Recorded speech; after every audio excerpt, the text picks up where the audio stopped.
Are there winners and losers of globalization? That's a big question we could tackle in a variety of ways. Are we talking about who's making more or less money? Whether inequality is better or worse? The environment? We'll tackle all these questions in upcoming videos. Let's start with the question of money. Who's making more or less of it? It's a bit complicated, but with the help of Tyler, Ian, and an elephant, yes, an elephant, we'll get to the answer. So I think globalization has been good for virtually all groups, but the very biggest winners are the previously quite poor people. Big winners have been the wealthy and the very wealthy. People in the middle have gained, but in percentage terms, by not nearly as much. What is Tyler talking about? The elephant, of course. Let's take a look at a chart so famous, it got its own mascot. This chart looks at the entire world broken down by income. Over here on the left are the poorest of the poor. Remember, this is of the entire planet. Over here on the right are the most wealthy. If you're poor in a developed country, like the United States, you're not here, not even close. You'd fall somewhere around here. On the vertical, we're going to plot how much these people's living standards grew in 20 years, from 1988 to 2008. 1988 to 2008 are the transformative years of the information revolution. 1988 was still Globalization 2.0. The internet was tiny, the domain of a select few nerds, and a mobile phone looked like this and cost a fortune. The information revolution exploded over the next 2 decades. By 2008, we had graduated to Globalization 3.0. Companies leveraged this technology to slice and dice their factories into global supply chains and automate tasks with robots and software. The elephant visualizes the impact of this 20-year technology transformation. Let's start with the tail of the elephant. This is the poorest 5% of the world, and we don't see much growth. Only a 20% improvement in living standards over 20 years. These people live in countries too remote or too violent or too unpredictable to become integrated into global supply chains. As we move to the right, we can see the story changes quickly. There has been dramatic growth of 50, 60, even 70% in just 20 years. This is the back and the head of the elephant. Here we see the developing nations who were incorporated into these supply chains: India, China, Mexico, Brazil, and the like. For people who study the global economy, this development has been both exciting and inspiring. That's been the biggest development, not just in terms of globalization, but the entire planet for the last 40 years, is that a whole bunch of countries that we used to call third world, they weren't even on the same planet as us. There's a village in Mexico I visited many times. In that village, people could starve. If they didn't have a good rain and a good harvest, they just grew corn and hoped each year that they could grow enough corn to eat. People in that village over time, they've diversified away from growing corn. One thing they do is they make pottery and they paint pictures, and they sell these pictures and pottery abroad. They use email, they use Federal Express, and every year the income of that village has climbed steadily. So today, there's a school in the village. No one in the village dies of starvation. Life is much more comfortable. There's electricity. People are much happier. This sort of rise out of extreme poverty has been experienced by 1.1 billion people in the past few decades. 1.1 billion. That number is so big it's hard to wrap your head around. To get to 1.1 billion people, you'd need all of the US, Mexico, and Canada. Twice. Plus a side of France and Saudi Arabia. Seriously. Of course, getting out of extreme poverty isn't the ultimate goal, but it's a good first step. Back to the elephant. If we keep moving to the right, the story gets less rosy. Now we're moving into the working and middle classes of developed countries like the US, Canada, and Western Europe. As you can see, many of them have seen low or even no growth in a generation's time.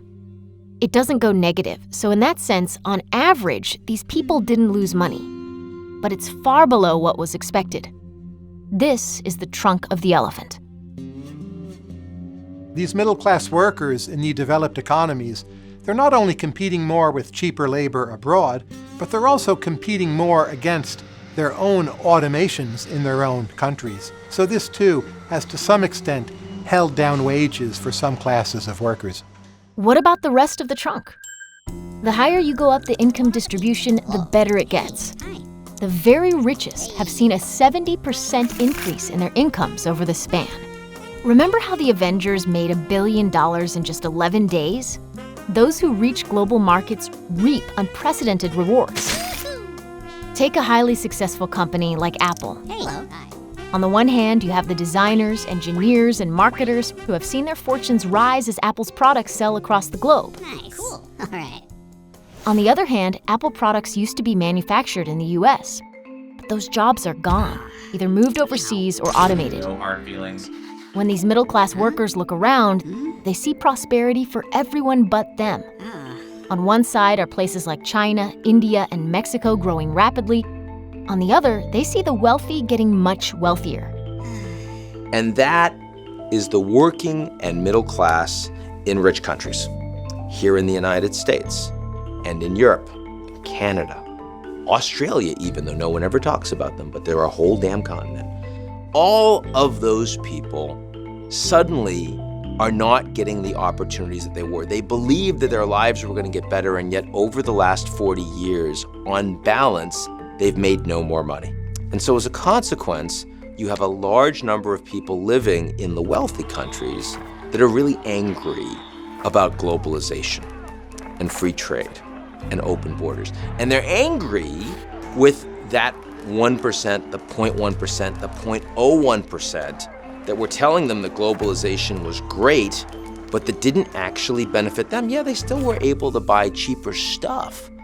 But if you no longer have a job and no one's making sure that you still have opportunities, then why would you want to support those people? And that's not just happening in the United States, that's actually happening all over the developed world today. The natural question is to ask, what's next? Is the next 20 years going to be a repeat of the same elephant? Some other animal? Looking back, the story was the information revolution. Looking forward, it appears to be one of robots and artificial intelligence.